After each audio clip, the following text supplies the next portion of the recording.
Hello, ഇന്നത്തെ ഒരു challenge video ആണ്. അതിനായിട്ട് നമ്മൾ വന്നിട്ടുള്ളത് ഡിമാർട്ടിലാണ്. അപ്പോൾ ചലഞ്ച് എന്താണെന്ന് വെച്ചാൽ ഞങ്ങളുടെ വീട്ടിൽ ഒരു മാസത്തെ ഗ്രോസറി ഷോപ്പിംഗ് കഴിയുമ്പോഴത്തേക്ക് 10,000 രൂപ തീരുമെന്ന് ശ്രീജിത്തും ഒരിക്കലും ഇല്ല എന്ന് ഞാനും. ഞങ്ങൾ ആരാ ജയിക്കുന്നതെന്ന് വീഡിയോയുടെ അവസാനം കാണാം. ഞങ്ങൾ സാധനങ്ങളൊക്കെ വാങ്ങിക്കൂട്ടാൻ തുടങ്ങിയിട്ടുണ്ട്. അപ്പോൾ ഞാനായിട്ട് എന്തിനാ കുറയ്ക്കുന്നതെന്നുള്ള ഭാവത്തിൽ ഈശോക്കുട്ടി ഒരു പാവ എടുത്ത് പിടിച്ചിട്ടുണ്ട്.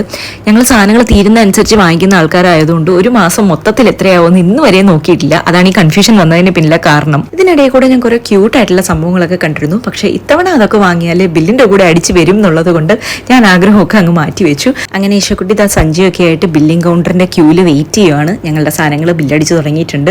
ഞാൻ ഈശോക്കുട്ടി മാറി നിന്ന് നോക്കുക, ശരിക്കും 10,000 ആവുമെന്ന്. എങ്ങനെ എല്ലാ സാധനങ്ങളും വാരി കൂട്ടി ഒരാൾ വരുന്നുണ്ട്. ബില്ല് തന്നിട്ടില്ല ഇതുവരെ. ഒളിച്ചു വെച്ച് ബില്ലിംഗ് എടുക്കുക എന്ന് പറഞ്ഞാൽ പിടിച്ചു വാങ്ങിച്ച് നോക്കിയപ്പോഴത്തേക്ക് 4,000 രൂപ. ഇനിയിപ്പോൾ ബാക്കി വാങ്ങാനുള്ളത് ഫ്രൂട്ട്സും വെജിറ്റബിൾസും മാത്രമാണ്. എന്തായാലും 6,000 രൂപയ്ക്ക് ഒരു മാസത്തേക്ക് ഈ സാധനങ്ങൾ വാങ്ങത്തില്ലല്ലോ. അങ്ങനെ ഞാൻ ജയിച്ച സന്തോഷത്തിൽ അടുത്തുള്ള കേരള റെസ്റ്റോറൻറ്റിൽ പോയിട്ട് നല്ലോണം ഫുഡ് കഴിച്ചിട്ട് വീട്ടിലോട്ട് പോയി.